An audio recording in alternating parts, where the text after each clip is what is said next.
Dolores Huerta once said that every minute is a chance to change the world. Our world is changing, and what we make of it is up to us. At the Institute for Advancing Just Societies, we draw on generational knowledge and the legacies of those who came before us to build with those who will come after.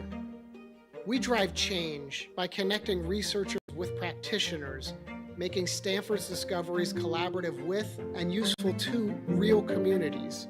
These partnerships strengthen our research, empower change makers, and accelerate meaningful progress. We're about people, movement, community, justice. We're not bound by geography. If you care about making people's lives better, the Institute for Advancing Just Societies is for you. As Paul Wellstone said, we all do better when we all do better. Let's create a more just world together. Curiosity moves us. It gets us across the street, the city, the region, across state lines, and party lines. And from what we've seen along the way, we're in some very good company, where the spirit of curiosity is not only alive and well. It's how we discover all we share in the public square. We've spent the last 20 years connecting people to ideas And to each other. And we are just getting started. We're always open. always free. And you're always invited. Curiosity loves company.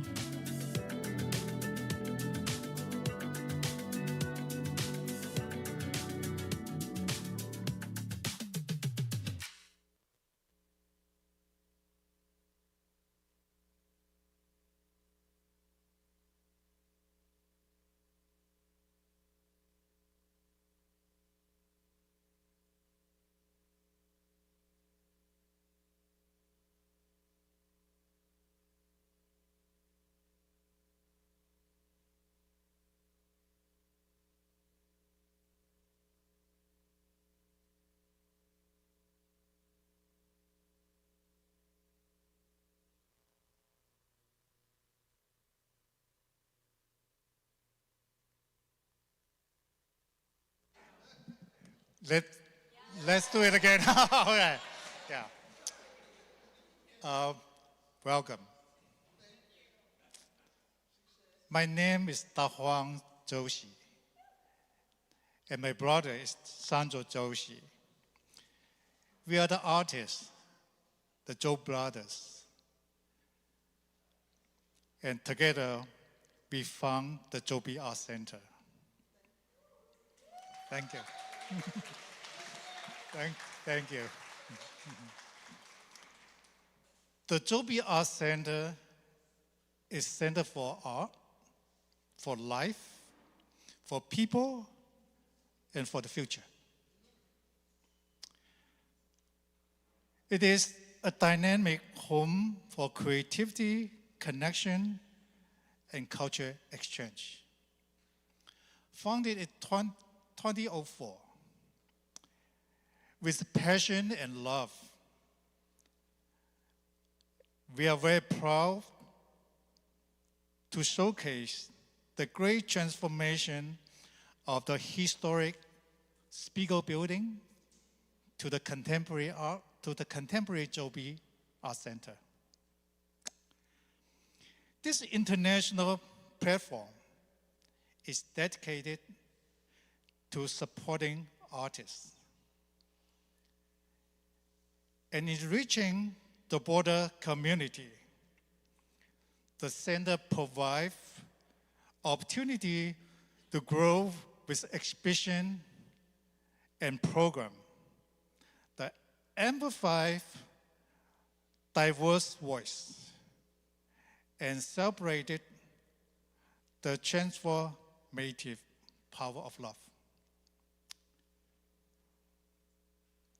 And since we are here together tonight, I want to personally invite you to make third Friday, gallery nights as a regularly part of your month. Okay? Every third Friday, we open our door to celebrate new exhibition and bring our community together for evening of inspiration and creativity. We are delighted to host tonight's program with Zócalo Public Square and the Stanford Institute for Advancing Just Society. It is my pleasure.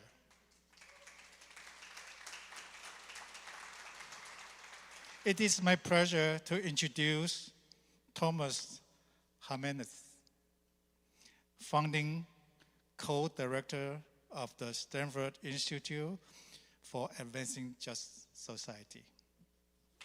Thank you.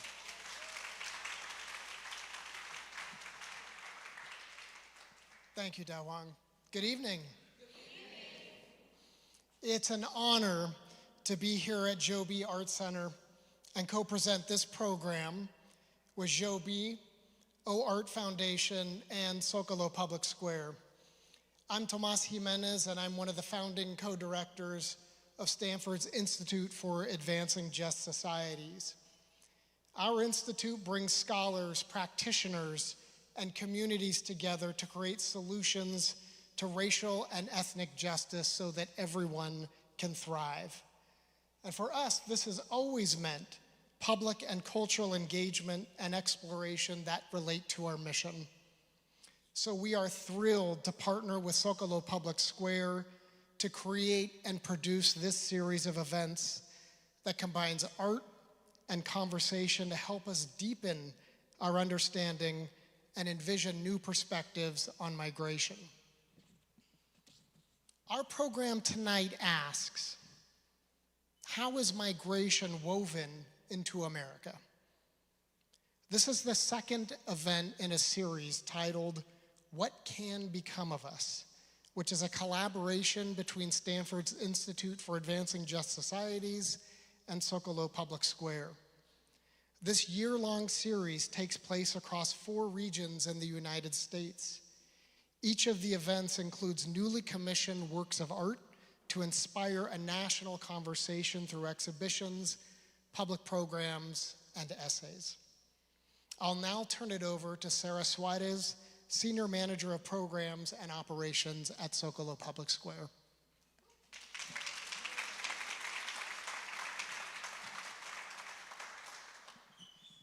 Thank you, Tomas.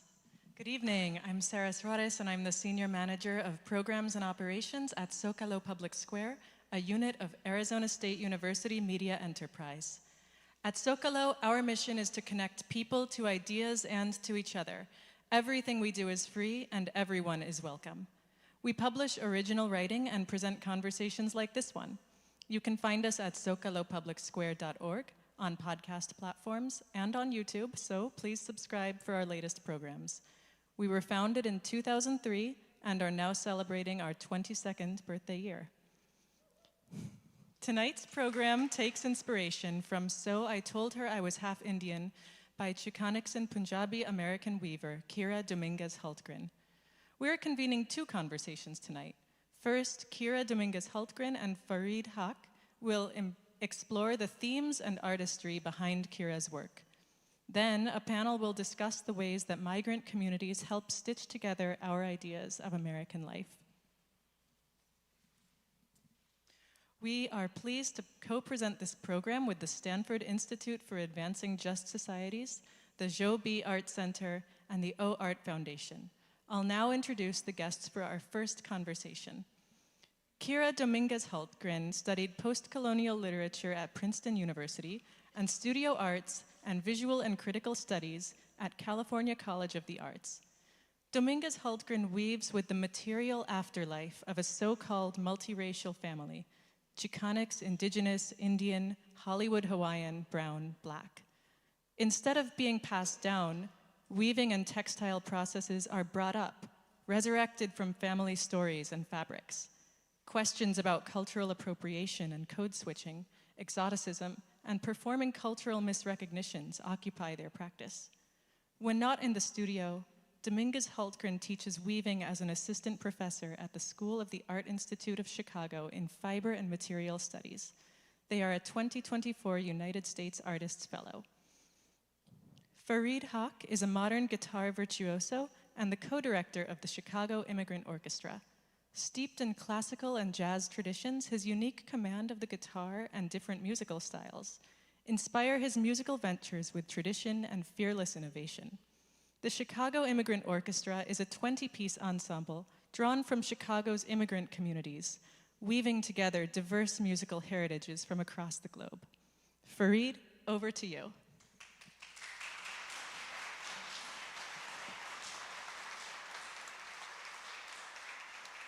Hello. How's everybody doing? You excited? This is an incredible outlay of art here, isn't it? And an expression. It's just so cool to check this out. I want to really thank Zócalo Public Square and Stanford University, and of course Zhou B Art Center for having us here, and you know, to start this discussion. You know, I have always thought of myself as somewhat ethnically diverse. My father is from Pakistan, but when he was born in Pakistan, it was actually India, right? And then my mother is from Chile. Turns out my grandfather on my mother's side was Spanish, and my grandmother was Mapuche, which is actually Comanche. When we did the test, it turns out that I'm actually part Comanche, so all this life I thought I was a foreigner, but I'm actually more American than most Americans. So. But tell us about your heritage, because I read in the bio and it's like, wow, that's a lot of names. Is this on? I don't think so. I don't think you have to push anything. Use mine for a second. Hello? Okay. Yeah, no, like you, Fareed, my heritage is hard to pin down.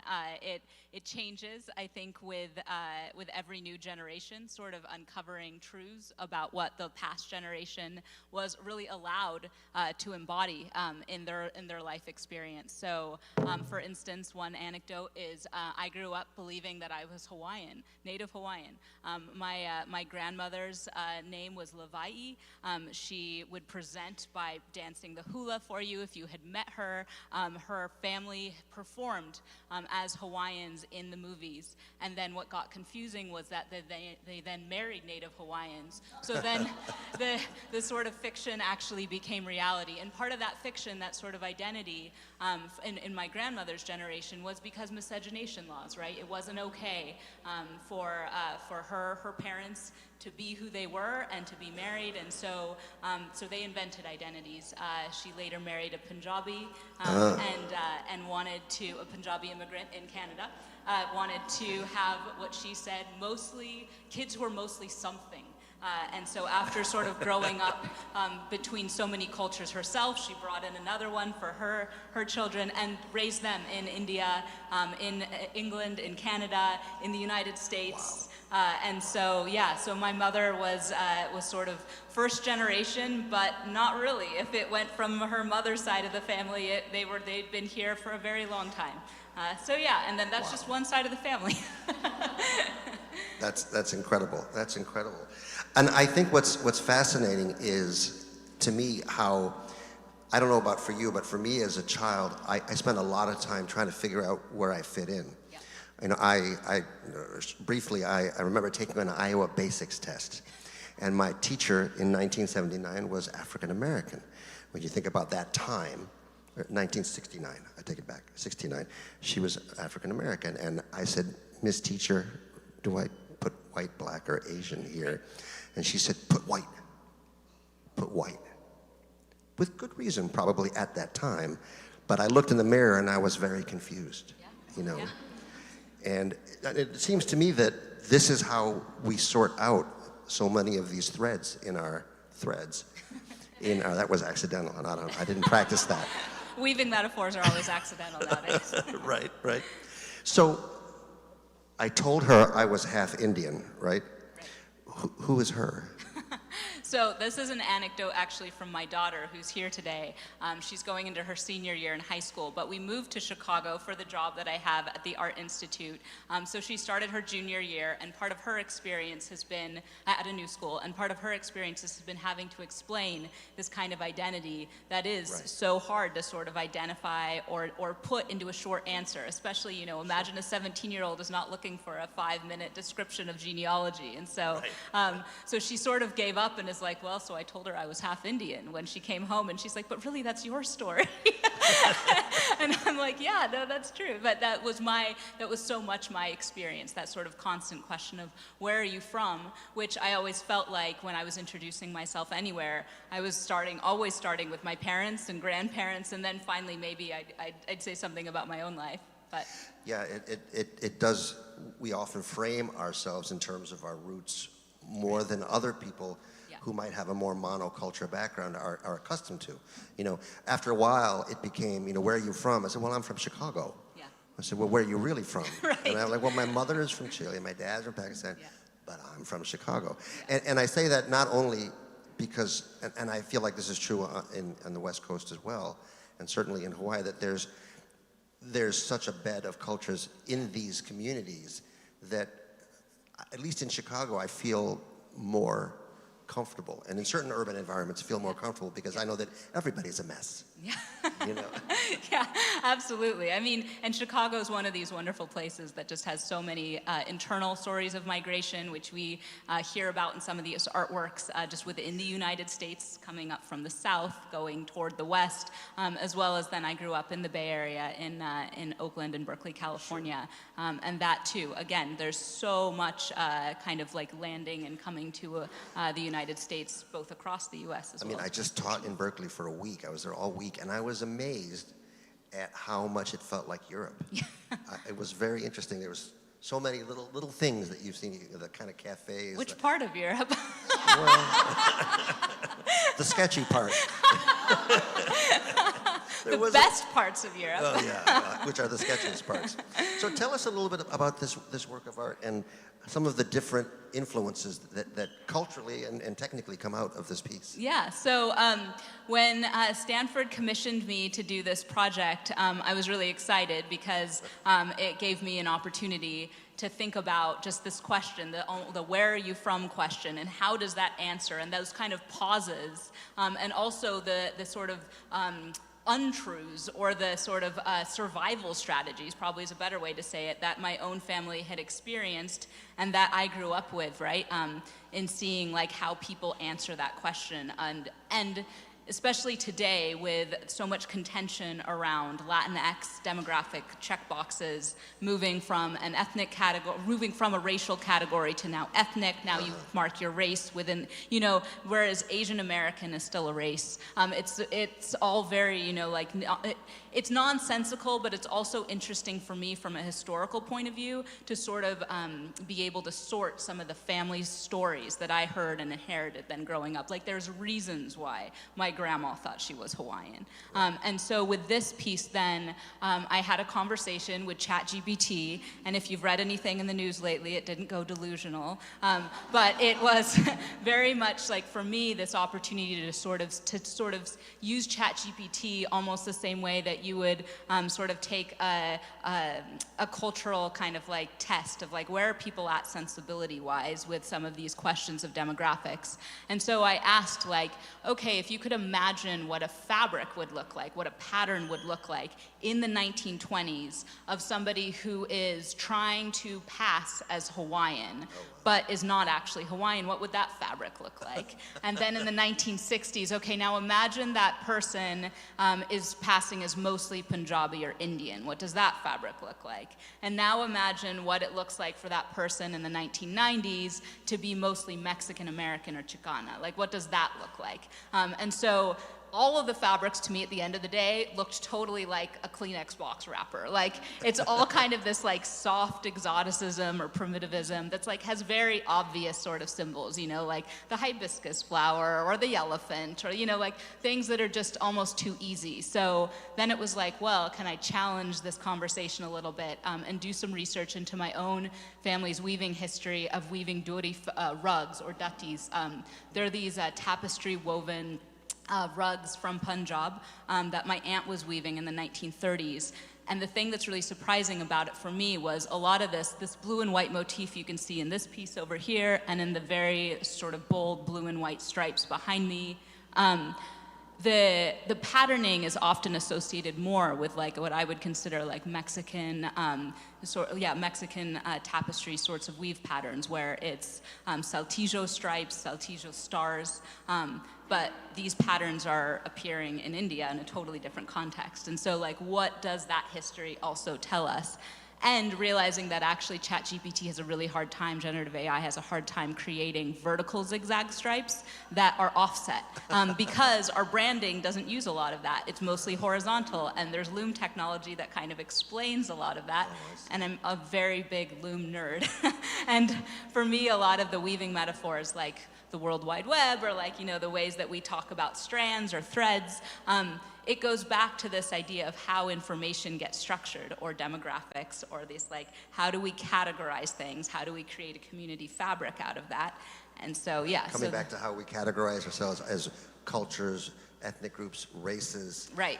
You know, and all the history and all the sad history that's come from those arbitrary designations. Yeah, absolutely. You know, yeah. I look at this and you know, part of me sees, you know, all of this sort of you know, Chicano-Mexican weaving culture, and then I see some of the South Asian influences in there as well. And it comes to mind because I play music in a group with a Serbian guitarist, and we love playing together. And what we realize is that we're all gypsies. Mm-hmm. That the gypsy started in Rajasthan, yep, the Romani people, and they came over through Central into the Balkans, right? Eventually to Spain, and then through Spain to South America and Central America. And so there are threads of these, oh God, there we go again. There are strands of this culture yeah. That are everywhere, and they keep popping up, and it's great to see them come together and how powerful they are. Yeah, absolutely. I think immigrants especially resonate with these stories of movement, cultures of movement, versus cultures that are fixed or try to like create home as one location, versus appreciating that home is this constant sort of movement of creating community with whoever you happen to be with at that moment. And I think there's a popular myth that I think it's our job as artists and even as an audience of this kind of art to bust wide open. There is no monoculture. Yeah. It doesn't really ever exist. Yeah. There's a very short period of time where Rome was only Romans. But, you know, 1,800 years of Roman Empire, so many different cultures going through that, you know. and it's just amazing to me how powerful this intermingling of cultures is, and how absolutely evocative that beautiful work is. Thank you. And you can't just say, oh, that's Celtic art. Because even Celtic art, you go back, you know, right, well, that's totally. this and that and that. You know, Yeah. these are all amalgams of culture. And part of what I like to do in my work with weaving especially is bring the loom into the actual piece. And so what you're seeing in this piece is actually 3 different kinds of looms coming together at once. And not necessarily as a way of stepping through technology, but trying to show the way that technology plays off of one another. It's sort of not a clear distinction, right, where one stops and where one starts. And so, yeah. Yeah, it's cool because you can see the architecture of it. Right. Yeah. We are going to take some questions from the audience, and I think yes. So if you have a question, please come and line up here. We have our first question. What you're not seeing in the room is that we have a full YouTube chat room going, and the questions are flying in from there. Okay. So the first question is for both of you. Who was your first teacher?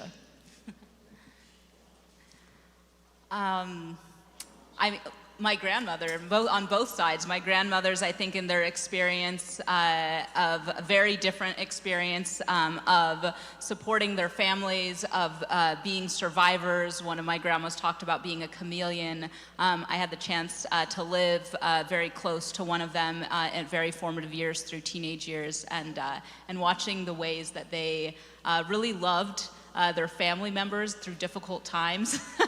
That was very, very good for me. You know, for me, it's similar, and I think it's interesting that you're not talking about an artist necessarily, you're an art teacher. And I've had, you know, certainly guitar instructors and some wonderful teachers, but the first greatest teacher was my mom, because she was the one who had the record collection and had all these recordings and would sing and say, well, accompany me on this song. And if you can't accompany me by ear, what kind of a musician are you? And all these things that were very cultural. They weren't part of the, you know, go to band and read the music on the stand. They were much more community building, you know. So in the room, we have our first question. Oh, thank you. My name is Cecilia Mowat, and I want to say thank you for this wonderful piece of art and this wonderful discussion. Thank you, Stanford. Thank you, Zócalo. And the question I have is, I'm looking at this piece, and I'm wondering, the concept that you have here, it reminds me both of a totem pole, it reminds me of an eagle, it reminds me of arms open and hands going down, and I also see a ladder behind there. Is that all part of what you intend for us to see? And I didn't make it up. Oh, good. No, thanks, Cecile, for that. That's great. No, you're seeing it. Yeah, for me, the sort of ladder or scaffolding sort of motif, sort of the way those red and white stripes are being held up. And I'm going to give a shout out to my brother who did all the woodworking in these pieces. And it was fun to collaborate with him, but also this idea of what gets buried within those red and white stripes, and what happens when we open them up. Like, what do we see, what do we reveal? So yes, absolutely. Does it become its own sort of like story and animal, and yeah.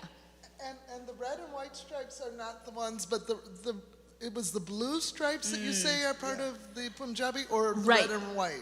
Well, I mean, you probably could find that too, but no, the blue and white, the vertical. The red and white, so I was starting with an American flag, right? So thinking about those, like the red and white stripes, the kind of weaving I do is called warp-faced weaving, which means that what you're seeing is only the warp. So this is an example of warp, the red and white that's on these columns. And so when you're starting a weaving, you start with this warp, which is the yarn that's tensioned on the loom, and then you can weave into it. And so in this weaving you're seeing behind me, so I told her I was half Indian, you're seeing what's put into those stripes only on the edges. Otherwise, what happens is the warp totally obscures or buries what gets placed into it. Thank you. We have our next question, and sadly we're out of time. You are our final questioner. Hi there. My question is, because I'm also half Indian and then also half Greek, I was really drawn to this event because of the title of your last project, and I told her I was half Indian. And I know there's a lot of different pieces of identity and stories and questions that come with that. This is a little bit less about art and more about identity. Is that okay? Please go ahead. When there's a form to fill out. You're going to put me on the spot. No, oh no, I won't. No, I'm just kidding. What can you say about that question that might go through your head of Hispanic, not Hispanic, Asian, not Asian, Caucasian, prefer not to say, that did any part of that memory, that's a big memory for me in my childhood, did any part of that experience in your childhood inform this art? Yeah, no, thank you, absolutely. I mean, that sort of hesitation, literally, when you're weaving, you open up the warp strands and you are hesitating, trying to throw the next kind of shuttle or the weft, the fill material. It's the same sort of feeling of like, it's open, it's an open question, I'm hesitating, I'm trying to decide, how do I tell this story so it feels real? And I'm gonna sort of defer to a scholar, Trinman T. Ha. talks about that we kind of make ourselves liars, no matter how we try to tell a story or embody the story, because we can't possibly embody all of the story. And that's just the reality of language or anything going forward. So we do our best to kind of like tell our story, because if we don't say it, it will be said by someone else. Totally. Well, I think it's time for us to move on here. Thank you, Kira, so much. It was incredible. Kira's work is going to be I told her I was half Indian. This particular work will, and I think more works will be on display through September 12th. Yep. That's right. And I just want to thank you all for hosting. Thanks to Zócalo, and thanks to Stanford, and thanks to the Zhou B Art Center for hosting us. And we're going to move now on to the panel discussion. Thanks so much. Thank you, Fareed and Kira. We'll now move into our panel conversation. I'm pleased to introduce our panel's moderator. Brian Lowery is the Walter Kenneth Kilpatrick Professor of Organizational Behavior at Stanford University and one of the founding faculty co-directors of the Stanford Institute for Advancing Just Societies. He received his doctorate in social psychology from UCLA in 2001 and has been on faculty at Stanford since 2002. Lowery's research examines the ways others shape ourselves and how we shape theirs. He has a TED Talk on these topics, as well as a book titled Selfless, The Social Creation of You. He also hosts a podcast, Know What You See, and a video interview series open to the public, the Leadership for Society series. Over to you, Brian. Thanks, Sarah. Good evening. Good evening. Yeah. So I'm happy to introduce the panelists for today. So I'll start with Professor David Blight. David Blight is the Sterling Professor of History and Director of the Gilder Leman Center for the Study of Slavery, Resistance, and Abolition at Yale University. He's also the past president of the Organization of American Historians. And David has written, co-written, or edited over a dozen books, including Yale and Slavery, A History, which is a narrative study of Yale's historic involvement and association with slavery and its aftermaths, and Frederick Douglass, Prophet of Freedom. David has been awarded numerous prizes, including the Bancroft Award, Abraham Lincoln Prize, the Frederick Douglass Prize, and not last or least, the Pulitzer Prize.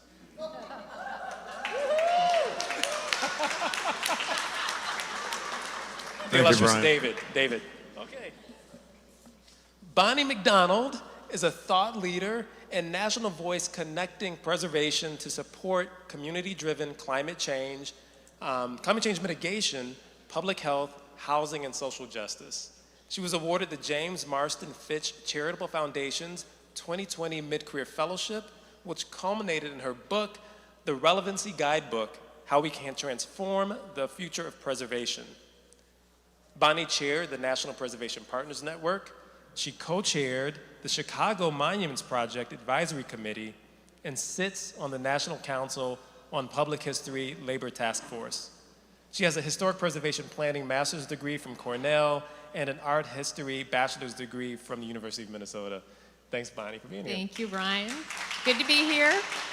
And welcome to Chicago. Welcome back to Chicago. Welcome back. Thank you. Okay, and finally, Siying Qu is a creative consultant and fashion designer known for blending cultural storytelling with future-facing design. As a co-founder of Private Policy, she spent over a decade crafting genderless collections rooted in social topics ranging from Asian youth identity to environmental justice and AI's impact on humanity.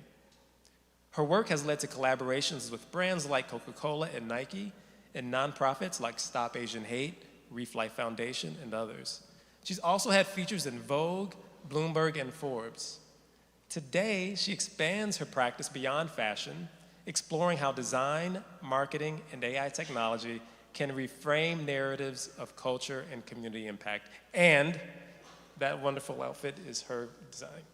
So, thank you, Siying, for being here. So glad to be here. Okay. I'd like to remind you that we'll be taking questions at the end of the conversation. So if you're watching online, you can submit questions to the live chat on YouTube. All right. So I'm going to start with an easy question. This is about how do we weave, how is America woven together by migration? So my first question is, David, I'm gonna go to you first. What is America? Wait, well, there's more. Well, hold on.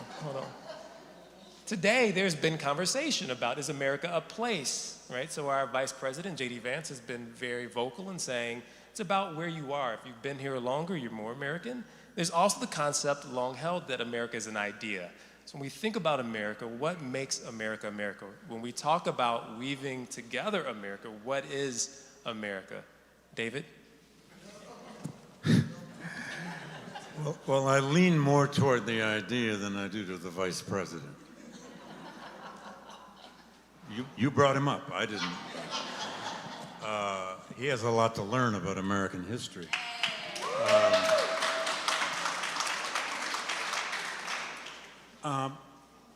It's a massively complex, beautifully pluralistic, bewilderingly diverse, often deeply conflicted, fascinating, incredible country in trouble. Okay. That's Bonnie? Oh, I have to follow that? Yes. David. I left a lot out. Oh, all right. Well, David put it very well. I agree with all of those, but let me add to it that Kira's piece, when I saw it for the first time, was emblematic to me of America, because I think of it as a woven piece in this way. So, as Kira said, there's the warp, the up and down, the threads that are about our idealism, the idea of America being a place for everyone, being a place where we can be free, where we can have justice, where we're all treated the same, where we can participate in our democracy, where everyone has the ability to have a voice, and we're not going to be demonized for that. But then there's the reality. That's the weft. So the warp is what holds us together when we weave it with the reality of trying to achieve that idea. Because that's the pluralism and the duality, is that this complex and often fraught, messy, chaotic process that we go through is about how we try to make the idea of America real. And if we forget that, if we sanitize it, if we whitewash it, then we've essentially only had one set of threads for this country. That's beautiful. Yeah. I think, I come here as an immigrant. So for me, America really symbolizes that dream. So I think, but at the same time, I think if we take into more international point of view of America, it's such a unique opportunity. And then think about all the art and design created within this country because of the cultural backgrounds and also all the migration history of this country. And that's why I think American culture in modern sense is one of the very unique ones that resonates when it goes to a lot of places in a quick way. Because it is a blend of so many things and people feel more open to it. So it would be really sad to see if not only this idea that America marketed itself as is disappearing, but also that connection with the world, that unique one country that can connect with so many different cultures when you go to interact. That would be a really loss for the world as well. So you think it would be That's an interesting answer, because you pointed to how America has marketed itself, right? So the image of America that's been propagated around the world, if that goes away, is that a loss? The marketing? Yeah, the idea of America that's been spread around the world. We can talk about what America is, and we can also talk about how America is presented to the world. If the idea that has been presented around the world goes away, and this is, I think, Siying was pointing to, is that a loss? Yes, and one need only live abroad for a year or teach abroad for a year if you are born here, and I've done that twice, to realize you learn a lot about who you are when you are not here, when you see yourself through others' eyes. There are also, of course, moments in history when the United States was indispensable to the world. There are also times in history when the United States was an imperial power and did great damage to other cultures, peoples, nations. That's a very mixed story, but the world has needed us. It needs us now, not just our technology, not just our, our airplanes, our bunker busters. It needs our almost endless curiosity and creativity in programs like the Fulbright program, like all the international programs we've had that send Americans abroad and bring others here. If we lose that, we will be losing any kind of leadership in an absolutely global world. And some of that leadership comes with responsibility. I would just add one quick thing to this definition. We're also this crazy quilt of cultures that has to live under law. We have a constitution. It's not functioning very well.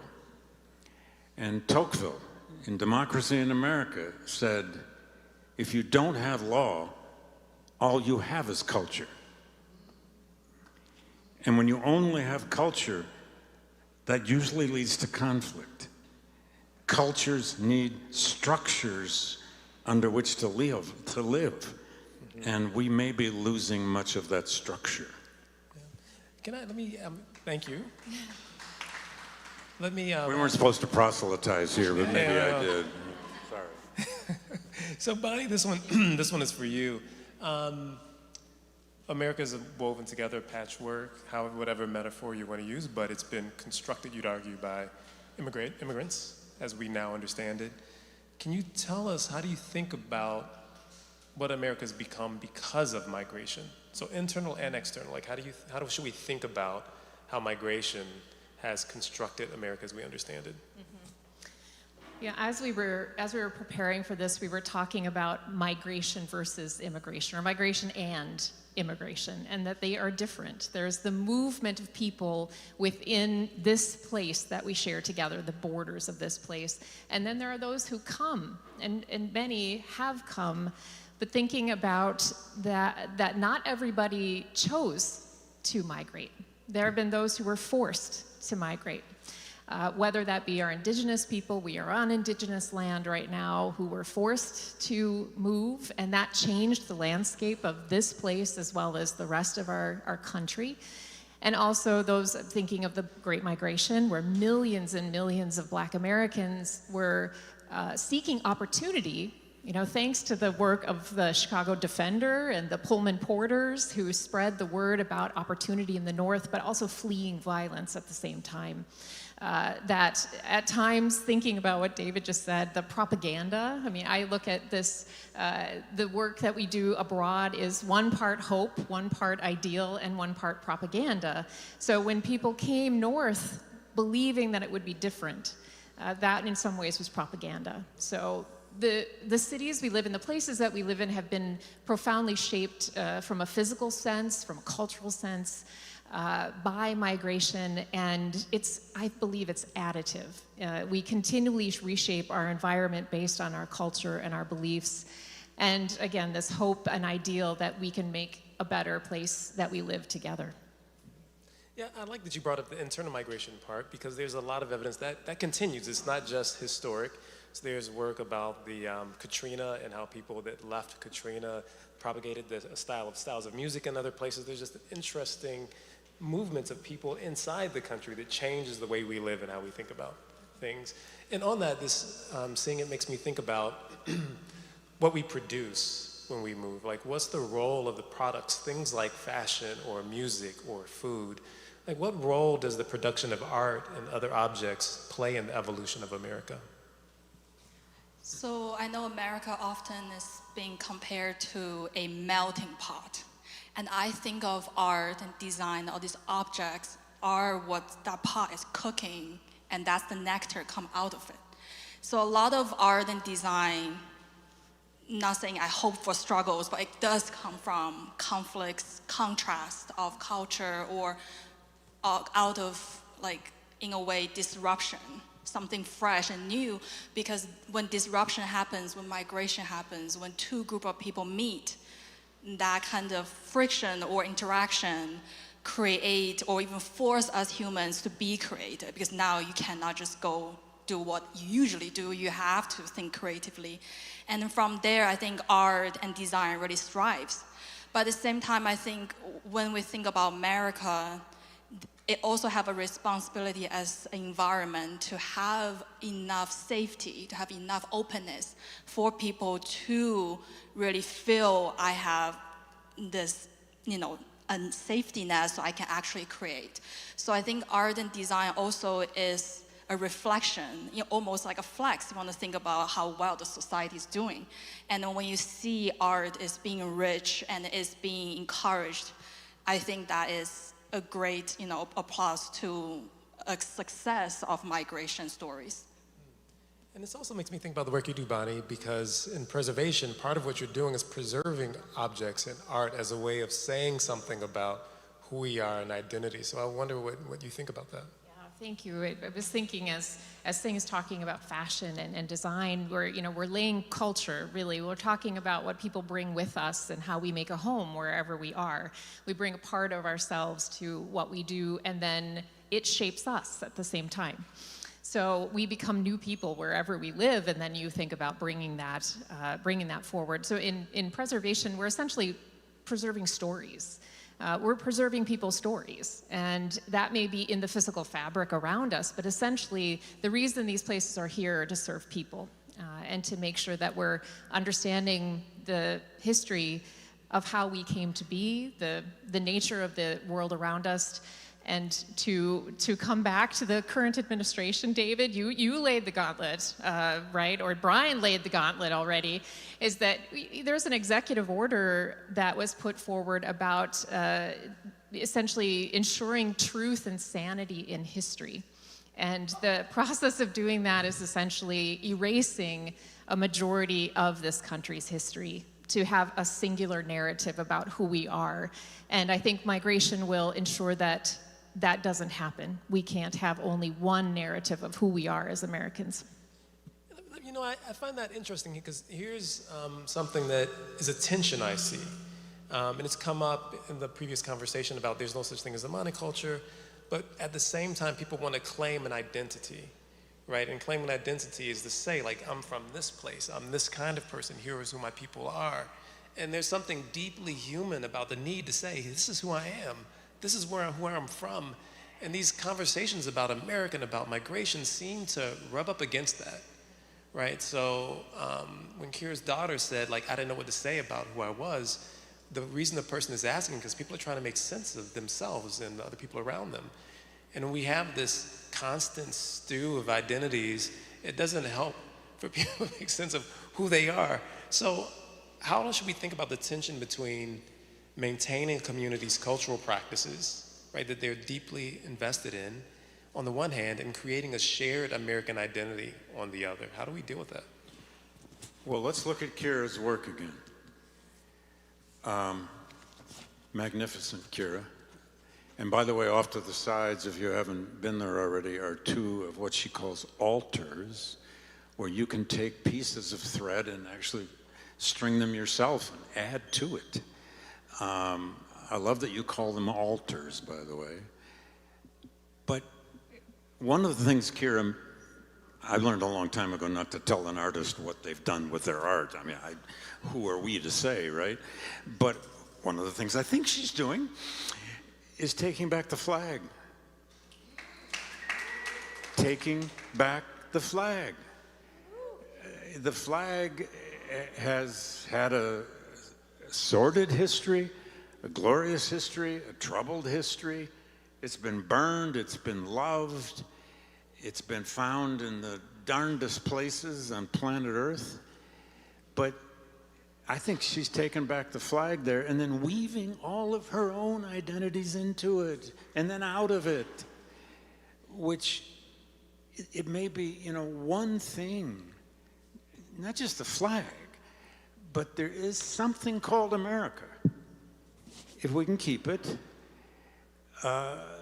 if we can keep living under a working constitution, that means something. And there are a lot of people in America right now who are looking for a voice. They're looking for ways to say, I belong, and I believe in this place, and I don't want it to die. I think Kira's taken back the flag here for multiple groups of people. And then you can find your own way into it, and you can even weave your own threads into it. Weaving, woven, the metaphors here are obvious. If America's anything, it is something that's been woven, but boy, the threads can be pulled out. Democracy can die, like the threads can be pulled out of that. Shouldn't we have the, shouldn't we have the choice? I think what you're asking about is, are we muddying the waters if we can't have an American identity about us? And the idea, though, is Kira has the voice and the ability to say this, and she has the choice to identify how she wants to. And that hasn't always been safe to do that in American history. So I just want to say this is the complicated nature of it, is that yes, now you have the choice of how to identify, and you have the choice on how to identify. Yeah, I would say that I find America complicated. I think human beings have a hard time with instability. And we like to have many people would like to have an American identity. That's who they are. And when you start to weave in something else into that flag, when you start to take threads out, people feel threatened and people are upset because what they are is being challenged or changed.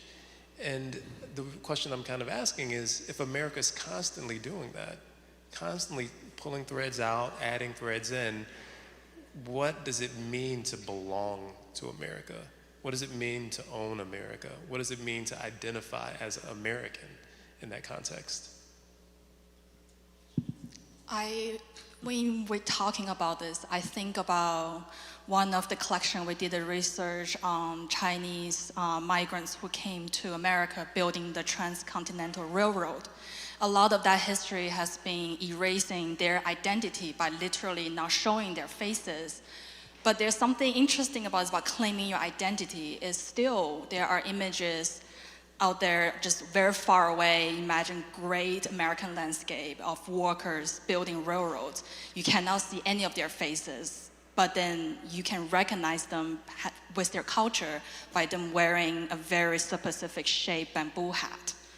And then, in a way, they definitely did not intentionally think about wearing this hat for my identity.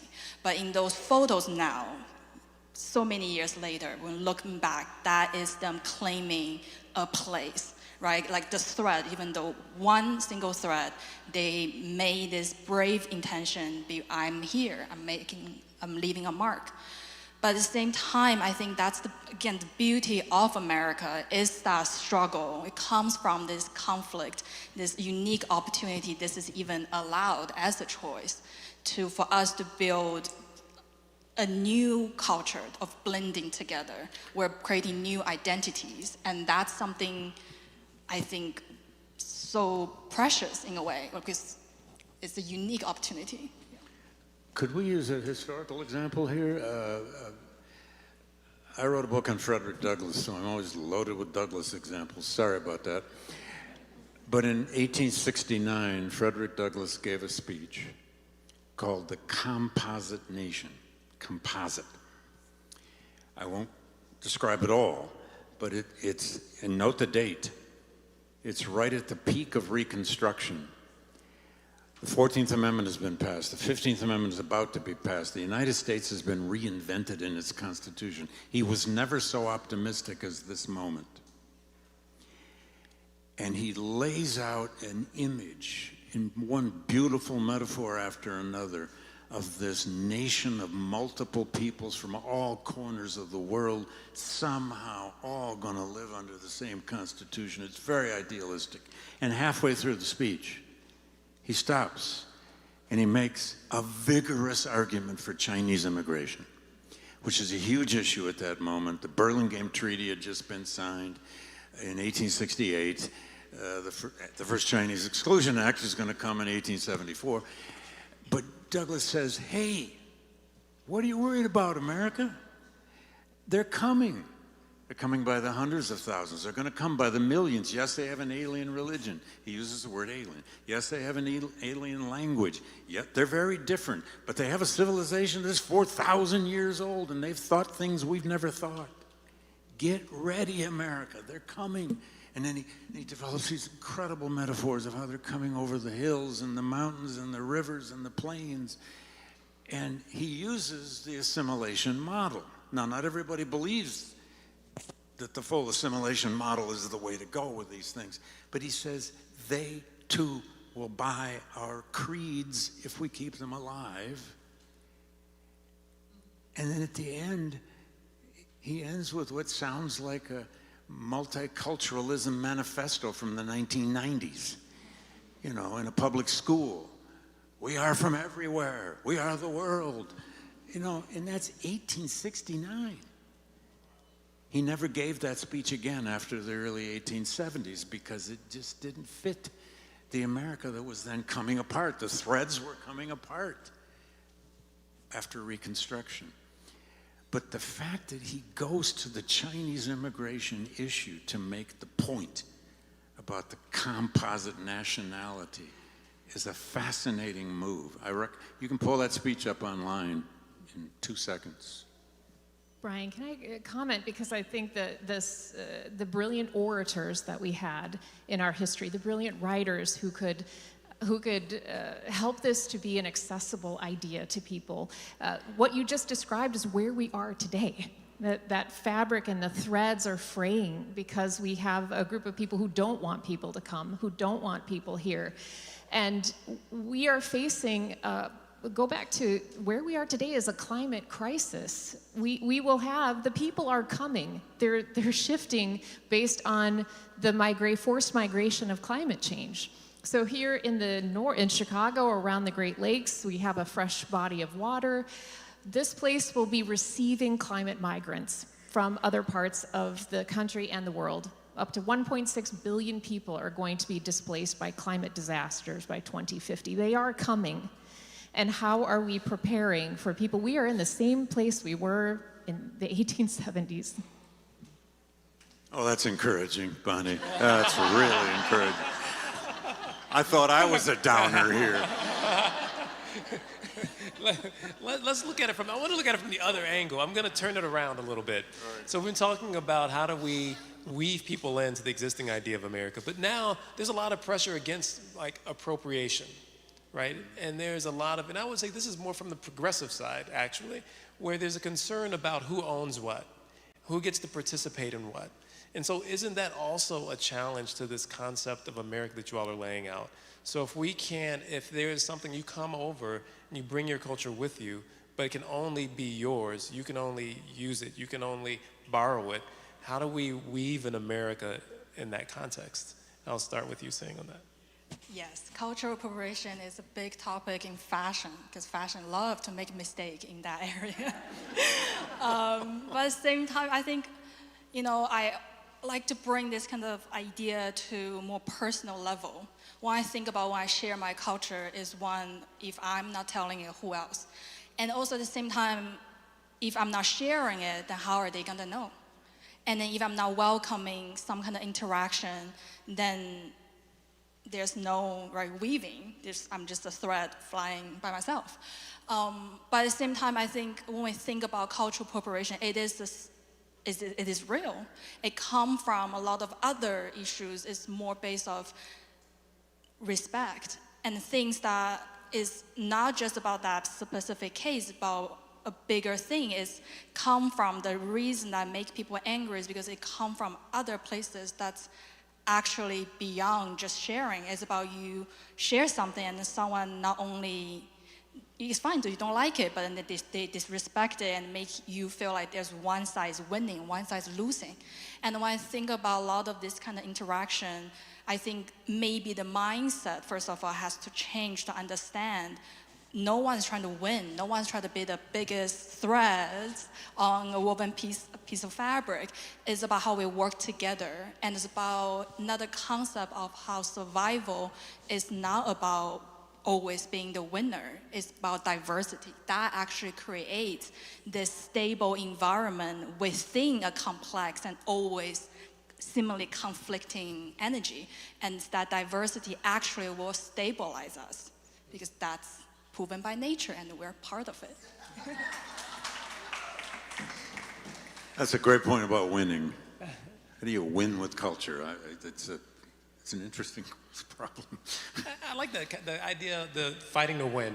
And I think what that brings up for me is, I think in America what it means is ownership. Who owns America? Who owns this product? And how do we manage that? Like who? Like I don't. You know, I'll just be honest. Like I don't fly the American flag often because I don't feel like the cultural messages of it are about something that I own, right? And I think that's often when you think about a flag, it's like a flag of like, this is me, I own this is who I am. And when you think about letting other people share your culture, like who owns that? If it gets built into the, woven into the American flag, into the American identity, do you still own that now? Is it still Japanese or Chinese or whatever, wherever it came from? Is it Greek still? Or is it now someone else's? Like, how do we think about that idea of ownership? Well, historians are always fussing over this. I mean, who owns the past? Which past? My past, your past, whose past? It's come and gone as a big issue at different times. You've lived through this with preservation, I'm sure, because there you're actually talking about buildings that people own. The truth is nobody really owns the past, but we do divide it up. We divide it up by ethnicities, cultures, nation states. We can't help it. We have to have these categories. And owning is a part of instinct, probably. I mean, I don't want to say that property is an instinct, but owning something that you've created, your people have created, your family has created. You don't want people just messing it up. At the same time, maybe what they're doing is just their thing with it. It's a hard thing. Music, oh my God, the problem of appropriation in music. But without James Brown, there wouldn't be a Bruce Springsteen. Bruce said that himself. That's not my critical point of view. And without Bob Dylan, there wouldn't be a Bruce Springsteen, and so on and so on. I'm dating myself here. Sorry. For those who don't know who Bruce Springsteen is, you have a problem. We'll always have, in this kind of society, we'll always have a problem about this appropriation idea. And sometimes you just have to live and fight through it. And there have been periods in our history, the 60s into the 70s, even 80s, you know this, when everything was about appropriation. You know, blackness was blackness as it was being defined by somebody. That's blackness, that's not blackness. How do we know? Anyway, sorry, I went a little too long there. Historians are always fussing over this one, whether we should or not. I appreciate that you brought up preservation because I think it's a microcosm of the larger conversation in some ways. And I wonder how much we can delve into the mindset that we have in this country of scarcity versus abundance. And if that has any relationship to what we're talking about, that when we live in an area of abundance, there can be more layers, there can be complications. So in my own field, historic preservation chooses which stories are going to survive, which stories we're going to tell. When we actually designate a property, when we save a property, we have to choose some language here, a period of significance. Well, everybody's significant. Everybody's history is significant, but we have to say this particular period of time is what was significant, which is a scarcity mentality that says people can't understand more than this one small thing because we're deficient in our ability to think about anything that's complicated, or to be able to internalize that there were multiple layers of people here. So it's just continue to think about how a mindset of scarcity affects everything around us. Not to be nihilistic. I'm not lacking in hope, David. Oh, okay. Yeah. I am. Go. I think ownership is a really like IP in design and art, music, fashion, right? It's very complex. But sometimes I think about nature, we think humans today, we own Earth. That's how we think. But are we, right? When you look into mycelium, they have been around for billions and they're hiding their own, maybe more than we think we own. But then talk about sharing, talk about, art. But I think there seems to be a practical thing, art world, figured out design, creativity, because it's so hard to own or claim a copyright, is to give credit. I mean, on the surface, it's about legals or for people's feelings, it seems. But actually, I think for the purpose of creating, at least, giving credit is to say, I know the source. And then that's important because I think the source usually is where that culture, where it's drawing from, is the most dense. And then when you don't care about the source, or you don't know the source today because of the internet, and people sometimes just see something from the end, don't even know it's a copy of a copy of a copy of a copy. But to know that trial, to know that history, to know who owned or who were here, to recognize that's so important, because only that way you can move forward on top of it, because otherwise you just building something on top of something that's empty, that's gonna collapse, because there's nothing there. But there's a foundation. I think it's so important to draw from that source and then really stand on that foundation. Well put. That's really great. So we have time for one more question. If we take immigration as a given, are we doomed to conflict? One group comes into contact with another and they fight over who owns what, what's the source, and who gets to own this collective thing? Is that where we are? Or what is a hopeful view of what the future of America will look like? So David, we're in a particular period right now where a lot of the institutions that have sustained America are being challenged in many ways. The Constitution is, you might argue, being challenged in some ways. What is the future of America? This is for all three of you. But David, you want to go first? It's a hopeful future, because you said you weren't hopeful. I want to hear the hopeful David now. Okay, yeah. No, I have a lot of hope. I have hope in education, if we can save it. I grew up in public schools, public universities. The most democratic institution the United States ever created is the public school. We have to preserve it.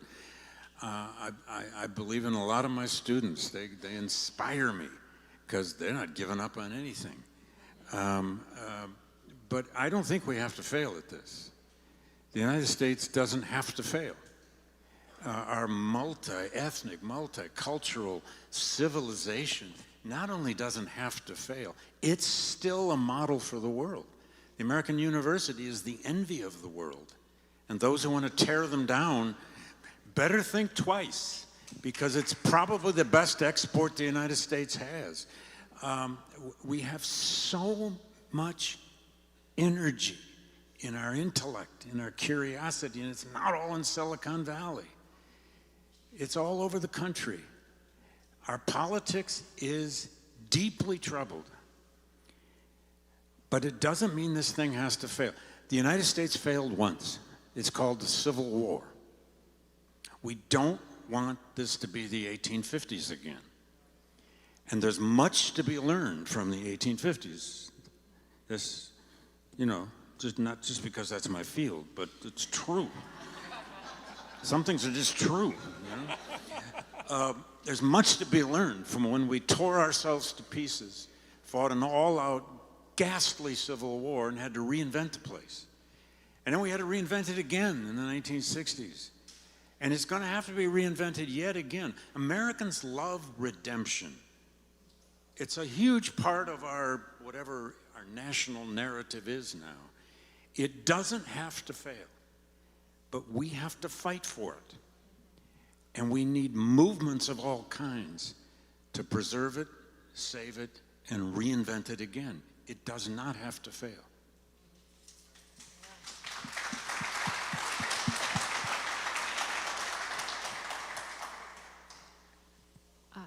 I agree.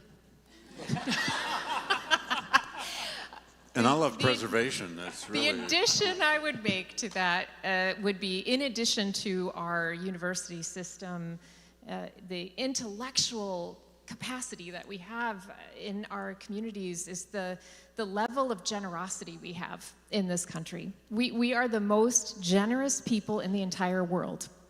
Now, there could be many reasons for that, but I like to believe it's because we all help each other. We've arrived in this place together and see an opportunity to serve. So per capita, the people who have the least in this country give the most of themselves. So I think generosity is inherent to us, and local activism. Just remember, the federal government doesn't rule everything. Rule. Did I choose that? Sorry. So the federal government does not choose everything for the place that we live, the places that we live. There are also local ability, local capacity to get involved and make your future. And I think that's really the hope that I have. That's beautiful. I'm getting so excited hearing the future and the possibility, the positive side. I think, people are drawn to America for a big reason. It's not easy to come to this country or even just get a visa. It's a very serious process. And then I think definitely America is this idea of innovation. A lot of bold, crazy ideas come from America that other countries may think, stop, before you even get the funding or the support. And then, so here's the question of, while maybe, yes, it is uncomfortable to feel there's always something new, there's always something that's, you're conflicting, figure out our own identities, all of this. But then, America have the chance to really lead the world to something that's new in a direction that can be that boldness, because this is the land that has been nurturing that kind of thinking, and that's the exciting part. So what's next, America? Like David said, we're gonna say we're gonna give up and it's difficult, or we're gonna continue and then really bring out the best, and maybe another challenge. What's next? That's actually gonna be even better than what America has created already, and I think it's possible, yeah. And I don't know if you'll agree, but nobody loves this country like immigrants. That's the trick. For some obvious reasons. They're new at it. And with that, we'll take questions. So again, well said. yes. So questions from the audience, please line up. So if you have a question, please come here. We have our first question from the online chat. What was the best era to be American? For who?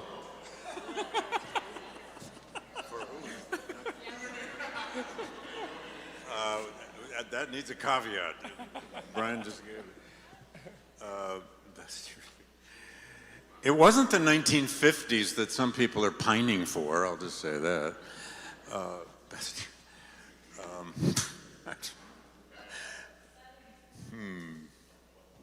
Today. Next question. Great. Well. Wouldn't want to.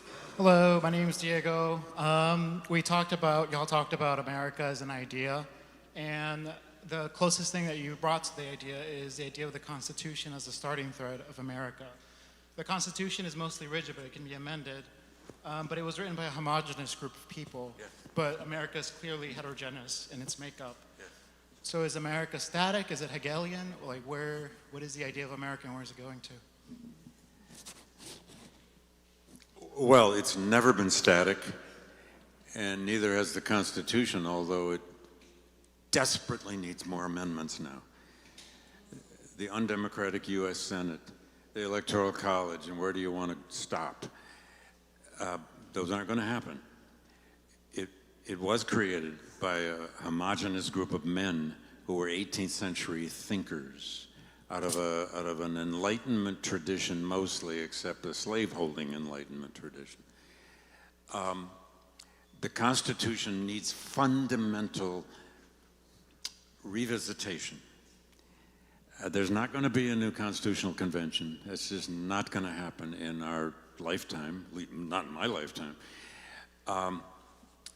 But it is not a static place. And what keeps us from becoming static is just this issue, this immigrant question, migration question. We're not what we once were, and we never have been. I do believe this, though. Great and fundamental changes in the United States, this comes out of being a historian, have come out of huge events. Often violent events, I must say.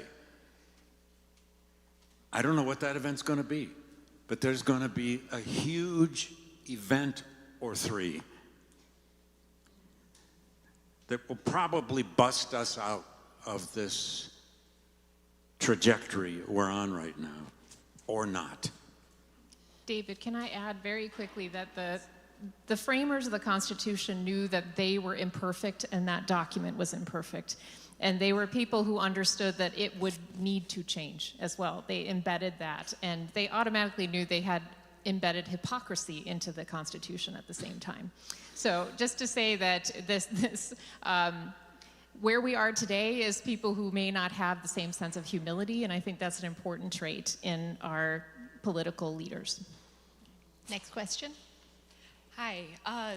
Kind of going back to the idea of like the mythology of America and the idea of America, I think something that I think about a lot is the kind of like myth or like the identity building around the idea of like rugged individualism in American mythology versus this kind of collectivism approach. And I think there's a lot of tension around those two kinds of approaches right now. It's not exactly a formulated question, but I'm curious if anyone has any thoughts about that kind of tension. What's your name? Oh, sorry, my name is Cairo. I'll say something about that. Go ahead. I think there's inherent tension in that, and I think you're right. What you feel about that is correct, because no society can exist as a collection of rugged individualists. That's not what a society is, right? Society is a collection of people working together to create something. By definition, it's a community. The idea of rugged individualism, I think of as a useful component given the way this place is structured, given the idea of voting, one person, one vote, assumes that individuals are the unit of analysis. An economic system that's based on capitalism assumes the unit of analysis, the person is the most important thing. And so you have this inherent tension where you have a society that's built around ideas of individualism, but the concept itself is a communal concept, right? So I think it's going to be hard for us to really eliminate that tension in this country. And this is our last question, sorry to say. Hi, I'm Ellis Sawyer. I was very intrigued by this idea of culture being alive and then also like having a structure to kind of hold it and maintain that aliveness. And I see that in the Constitution, and I think Dr. Blight, you brought it up like quite apparently. America's been founded multiple times. And at these times I kind of see like this dynamic of culture kind of expanding its aliveness, and the Constitution kind of having itself to readjust. So my question is, what is the relationship between culture and the development of these structures, as if this culture is alive, it's constantly changing, these structures are not, they're very rigid. So what is like the relationship? Is it cyclical? Mm-hmm. Are we breaking it again? Are we constantly reframing it through our culture? What's that look like? Woo. I love the question. It's why we have a First Amendment. your freedom to think, your freedom to create, your freedom of curiosity, the freedom to create art. And now we have the President of the United States taking over the Kennedy Center. I'm sorry, I just thought I'd point that out. And we have the President of the United States trying to take over the greatest museum system on planet Earth, the Smithsonian. And setting up a structure, he thinks, that will dictate and control how all those brilliant people who work for the Smithsonian will create exhibitions, will decide how to display art. It's as if the French government walked into the Louvre tomorrow and said, take that down and put this up. We didn't think we did that in America. That's more than structure. That's politics. We're in a political fight right now. It's not just structure versus culture. But you've really asked a very important question. How does law and structures, and for that matter, institutions, education, and so on, sit itself next to this massive creativity that is America? It generally lets it create, although it doesn't support it enough. The arts need more money, not less. Artists need places like this, not less. I'm sorry, I keep ending up back where we are today because I can't help it. I'm going to expand it a little bit from today. I think that this Clean it up. I think this is a fundamental issue of like being human, that we create structure so that we can live together, and then all of human history is a history of people moving and bumping into each other, and cultural exchange, and tensions being built up. And you see, I think, throughout history, this kind of cyclical building of a structure, then it is overwhelmed by just the nature of human beings and their movement and creativity, and it breaks. And the only thing I think that's sad about that or scary about that is not that it happens. I think that is fine. In my opinion, that's fine and healthy. What's scary is that the breaks often look horrendous. Right, so when you think about major changes in the world, you don't want to have breaks because they're terrible, but they happen, I think, because human beings you can't suppress the human desire to move. You can't suppress the human desire to create, and those things start to create tension on the systems that are designed to hold us together, to keep us in place. And so when that reaches a boiling point, you see breaks. So I don't think this moment in America is unique. And I think historically you can see this all over the world. And what you bring up is an incredibly insightful point, that these structures cannot change in ways that human beings can. These structures they cannot hold the creativity and the capacity that human beings entail. And so they break. And I think that we may be at some kind of point like that in this country, politics aside. You could argue that the structures we have were failing in a way that have nothing to do with the politics. They were just not, what was created wasn't able to contain what America has become. And so maybe what you're seeing is just the way that it breaks. Not that necessarily that I mean, again, you can have whatever political view you want to have about this, but I would argue that it wasn't as if it was perfect 5 years ago, right? And what we're seeing is what happens when people start to realize that this is not working. Like, and human beings, as great as they are, sometimes don't diagnose problems in ways that generate the cleanest of solutions. How about that?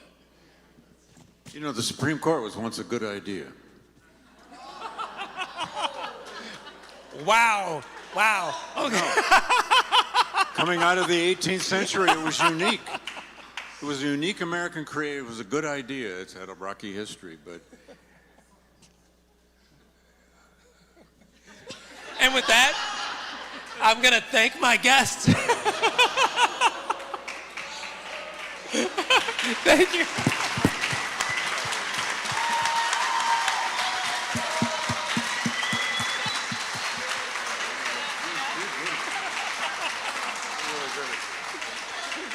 So thank you, David, Bonnie, and Siying. Thank you so much. It was a wonderful conversation. At least I had a good time. I hope you all did too. I hope you all did too.